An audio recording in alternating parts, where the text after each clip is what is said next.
นี่สิให้ไปพบกับน้องสาวสัมภาษณ์เบิ่งจักเล็กจักน้อยสัมภาษณ์เพิ่นเนาะสบายดีบัวพันธุ์จ้าสวัสดีกำลังเฮ็ดข้าวเปียกบ่กำลังฟันไก่ร้านอยู่ในบ่แซ่บๆเฟอบ่มีแต่ข้าวเปียกมีเฟอถ้วยเท่าใดเปิดถ้วย40มีปลาหมึกมีกุ้งสดโดยข้าวเปียกมีชิ้นงัวเปียกไก่ลาดข้าวเปียกก็ซ้ำกันบ่ราคาเปียก35เปิด40เพราะว่ามันได้ไซส์เครื่องทะเลดิเด้เพิ่นยกมือใส่อยู่นี่ท่านผู้ชมนี่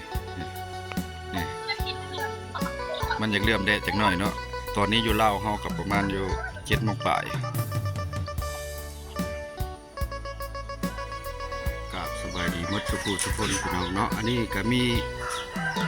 โมเมนต์ผู้ใหญ่เนาะมี FC ที่ว่าโอนเงินมาให้เบาแปลงประมาณกำลังโอนอยู่เนาะเพิ่นกำลังโทรเข้ามาอยู่แต่ว่าเฮาสิให้เบิ่งเนาะเพิ่นสิโอนมาหลายปานใดเนาะเพิ่นโทรเข้ามาแล้วเด้นี่กิเวทนาเนาะเพิ่นอยู่จันทบุรีเนาะจังหวัดจันทบุรีเนาะไปเวียกอยู่เนาะว่างเวียกแล้วเพิ่นสิโอนเข้าให้เด้อพี่น้องเด้นี่บ่อยากแจ้งไปเลยเนาะท่านผู้ชมนี่อยู่อันจังหวัดใดเนาะจันทบุรีเนาะกำลังไปเวียกเพิ่นอยู่ประเทศเพื่อนบ้านเฮาเฮ็ดงานอยู่หลายปีและ10 ปลายปีนี่แหละพี่น้องเนาะเพิ่นก็เลยมีน้ำคิดน้ำใจที่ว่าโอนเงินเข้ามาให้เบาแปลงลิ้นปีใหม่สงกรานต์แต่ว่าเพิ่นไปฮอดพุ่นแล้วเพิ่นสิแคปจอมาว่าสิหลายสิน้อยซำใดเลยเบิ่งตามนี้เลยเนาะสิเอาขึ้นหน้าโปรไฟล์หน้าปกให้ท่านผู้ชมได้เห็นเนาะท่านผู้ชมเนาะแล้วมื้อวันที่9เพิ่นสิมาจากประเทศบังกลาเทศมี FC อยู่ต่างประเทศเพิ่นสิมาเพิ่นสิทักหาเพิ่นสิมาอยู่แขกขมวนเฮาให้นำเที่ยวอีกแล้วก็บ่แปลงสิได้เฮ็ดคลิปให้เบิ่งอีกเนาะท่านผู้ชมติดตามเบิ่งเพิ่นกำลังไปงานนี่ท่านผู้ชมน้องสาวเนาะเพิ่นไปเฮ็ดเวียกอยู่ประเทศไทยแล้วเพิ่นมาอยู่บ้านเฮา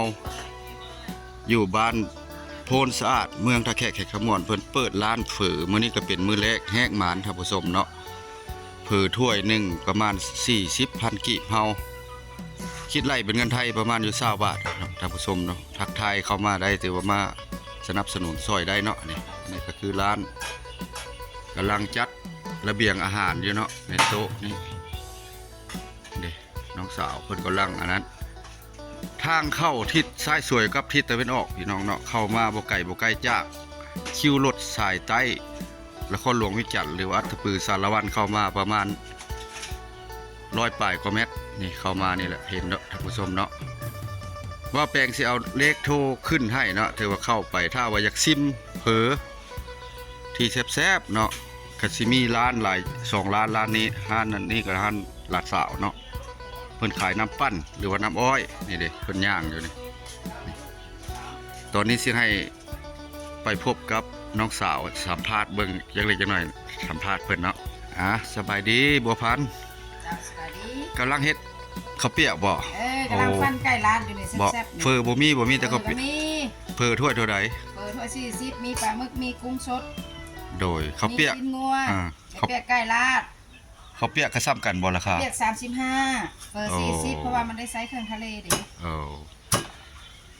แซ่บบ่แซ่บก็สิมาซิมมึงเนาะเอาเนาะเพิ่นแซ่บระดับเซฟเฮ็ดเลยเพิ่นอยู่ประเทศเพิ่น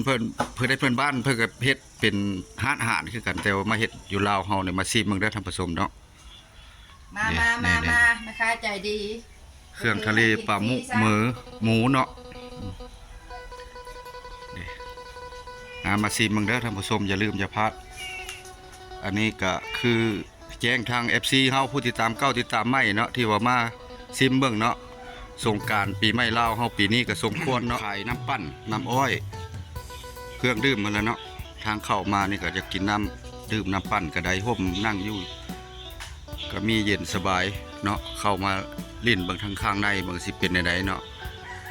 นี่อันนี้ก็คือห้านเจ้าของห้านเพิ่นบ่อยู่แล้วแต่เพิ่นก็อยู่ในนี่แหละนี่ท่านผู้ชมโอ้ยสบายเนาะเพิ่นก็มีหลายอย่างอยู่ข้าว ามาลินมาชมเบิ่งว่าบ้านโพนสะอาดเฮาเนาะแต่ก่อนมันสิเป็นบ้านห้างเพิ่นแตกซึกแตกเสือเดี๋ยวนี้ก็ขยายออกหลายท่านผู้ชมเนาะ